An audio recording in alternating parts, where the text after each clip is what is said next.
நம்ம மூச்சு நம்ம கையில் இல்லை. இனிமேல் நம்ம எப்போ மூச்சை உள்ளே இழுக்கணும், எப்போ வெளியில் விடணும் அப்படின்றதையெல்லாம் பிஜேபி இல்லைன்னா மோடி தான் தீர்மானிப்பாங்க. டெல்லியில் இந்தியா கேட் பக்கத்தில் இளைஞர்கள் எல்லாம் மொத்தமாக ஆயிரக்கணக்கில் குவிஞ்சிருக்கிறாங்க. ஒரு போராட்டம் ஒன்று நடத்திக்கிட்டு இருக்காங்க. அந்த போராட்டம் பண்ணுறவங்கள இப்போ ஃபுல்லாக கைது வேறு பண்ணிகிட்டு இருக்காங்க. சின்ன சின்ன பசங்க அந்த போராட்டத்தில் 18 வயசு 20 வயசு பசங்களெல்லாம் கைது பண்ணி அரெஸ்ட் பண்ணிகிட்டு இருக்காங்க. அதாவது டெல்லியில் ஏர் பொல்யூஷன் ரொம்ப மோசமாக இருக்குது, இதை கேஜ்ரிவாலால் கண்ட்ரோல் பண்ண முடியல, நாங்கள் அதையெல்லாம் கண்ட்ரோல் பண்ணுவோம் அப்படின்னு சொல்லிட்டு தான் பிஜேபி ஆட்சிக்கு வந்தாங்க. ஆனால் அவங்க வந்ததுக்கப்புறம் போன வருஷத்தை விட இப்போது மிக அதிகமான லெவலில் அந்த பொல்யூஷன் லெவல் இருக்குது. அதாவது AQI அப்படின்வாங்க, ஏர் குவாலிட்டி இண்டெக்ஸ். அதன்படி 50லேருந்து 100 வரைக்கும் இருக்கலாம் இந்த பொல்யூஷன் லெவல். அதில் 100லேருந்து 200 அப்படின்னா ஓகே, ஓரளவுக்கு மேனேஜ் பண்ணிக்கலாம். 200லேருந்து 300 அப்படின்றது ஓரளவுக்கு மேனேஜ் பண்ணிக்கலாம். இருந்தாலும் அது அவ்வளோ நல்லது இல்லை அந்த பொல்யூஷன் லெவல்.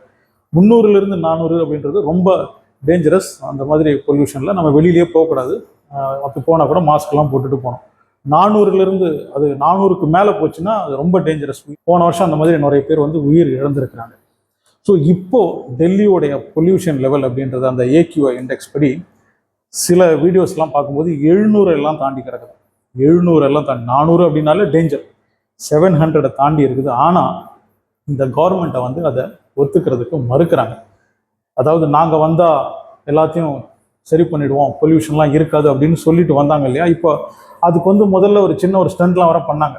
இந்த க்ளவுட் சீடிங்லாம் பண்ணி அதில் மழை பெய்ய வைக்க போகிறோம், அதோட பொல்யூஷன்லாம் இருக்காது அப்படின்னாங்க. இவங்க க்ளவுட் சீடிங் பண்ணுறதுக்கு போனாங்க, எந்த இடத்துலையும் மழை பெய்யலை.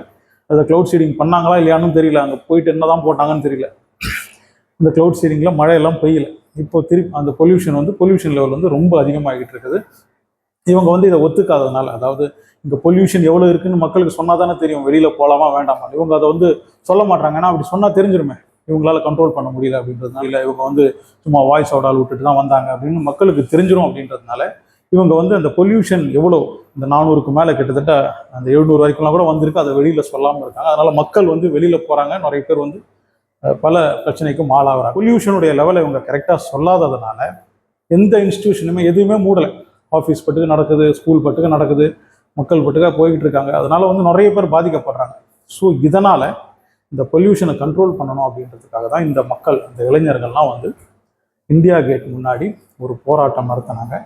அந்த போராட்டம் எந்த ஒரு கட்சி சார்ந்தும் நடக்கலை. இந்தியா கேட் முன்னாடி நடக்கிற அந்த போராட்டத்தில் எந்த கட்சியும் சார்ந்து நடக்கலை. எல்லாருமே இந்த போராட்டம் வாட்ஸ்அப்பில் ஒவ்வொருத்தருக்கா சென்ட் பண்ணி அவ்வளோ பெரிய கூட்டம் அங்கே கூடியிருக்கு. ஆயிரக்கணக்கான மக்கள் இப்போ இங்கே வந்திருக்கிறாங்க. அதில் நிறைய இளைஞர்கள்.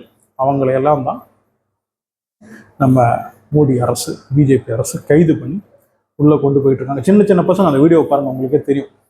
அட்லீஸ்ட் அந்த கூட்டத்துக்கு முன்னாடி நாங்கள் இந்த மாதிரி நடவடிக்கைகள்லாம் எடுத்துக்கிட்டு இருக்கோம், இது சரியாயிடும், நீங்கள் கலைஞ்சுப்பாங்க அப்படின்னு ஒருத்தராவது, ஏதாவது ஒரு தலைவர், பிஜேபியுடைய ஏதாவது ஒரு தலைவர் பேசலாம். அதை விட்டுட்டு இந்த சின்ன சின்ன பசங்களை எல்லாம் கைது பண்ணி கூட்டிகிட்டு போகிறது அப்படின்றது அராஜகத்தின் எக்ஸ்ட்ரீம்.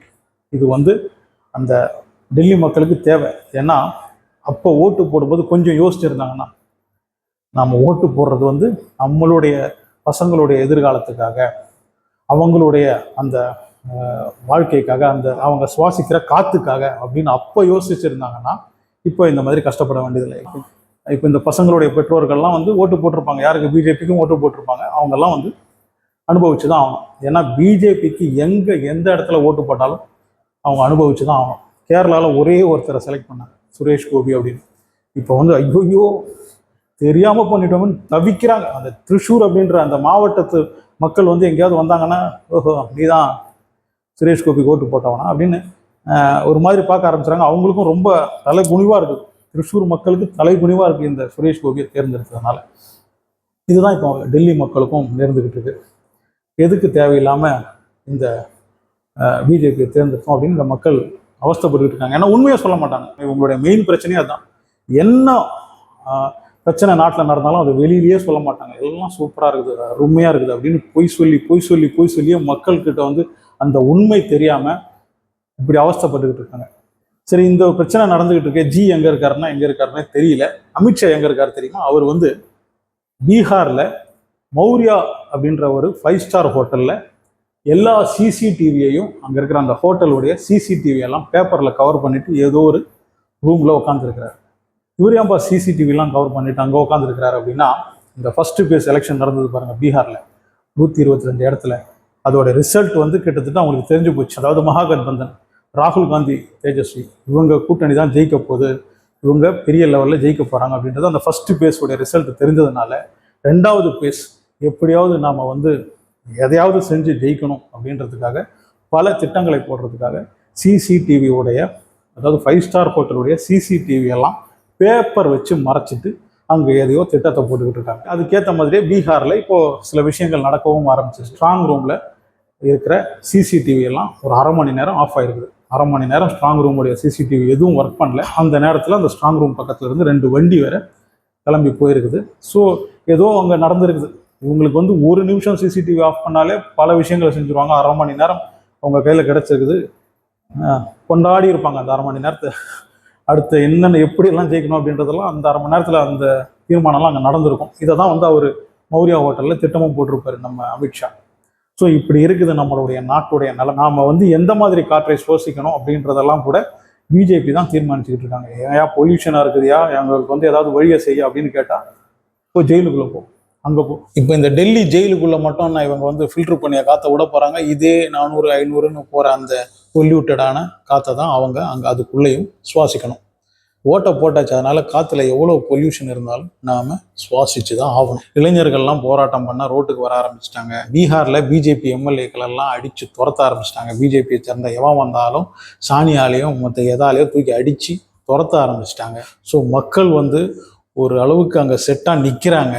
பீகாரில் என்டிஏ கூட்டணி தோத்துதுன்னா ஓகே, ஆனால் அவங்க மட்டும் ஜெயிச்சாங்கன்னா, அதாவது பிஜேபி அந்த நிதிஷ்குமார் கூட்டணி மட்டும் ஜெயிச்சதுன்னா அப்போ தெரியும் அவங்களுக்கு ஏன்டா ஜெயிச்சோம் அப்படின்னு. ஏன்னா வெயிட் பண்ணிக்கிட்டு இருக்காங்க இவங்க இந்த எலெக்ஷன்லையும் இதை தான் செய்ய போகிறாங்களா, இந்த ஓட்டுவரி தான் செய்ய போகிறாங்களா.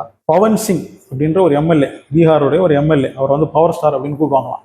அவர் வந்து ஒரு ரேலி நடத்துறதுக்காக பல செட்டப்லாம் அங்கே பண்ணியிருந்தார், பெரிய பந்தல்லாம் போட்டிருந்தாரு. அதெல்லாம் அடிச்சு துவம்சம் பண்ணிட்டு, பவர் ஸ்டாரும் வர வேண்டாம், கோர் ஸ்டாரும் வர வேண்டாம், யாரும் இந்த ரேலிக்கு வர வேண்டாம் அப்படின்ட்டு அங்கே இருக்கிற மக்களே அந்த பந்தலையெல்லாம் மொத்தமாக அந்த கம்பு கும்பெல்லாம் பிடுங்கி தூக்கி போட்டிருக்கிறாங்க. அந்த வீடியோவை பாருங்கள்.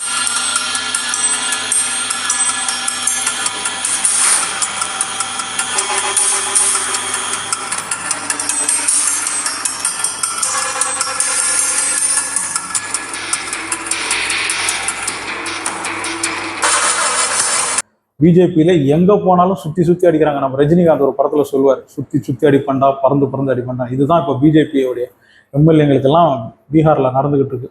எங்கே போனாலும் அடி விழுது. ஒருத்தரை சாணியால் அடிக்கிறாங்க, இங்கே வந்து பவர் ஸ்டாரை வந்து அந்த பக்கமே வர விட மாட்டுறாங்க.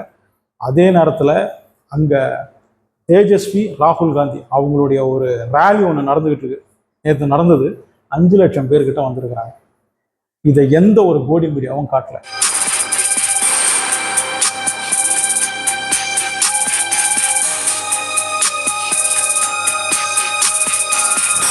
ராகுல் காந்தியோடைய அவருடைய அஃபிஷியல் பேஜில் பார்க்கலாம்.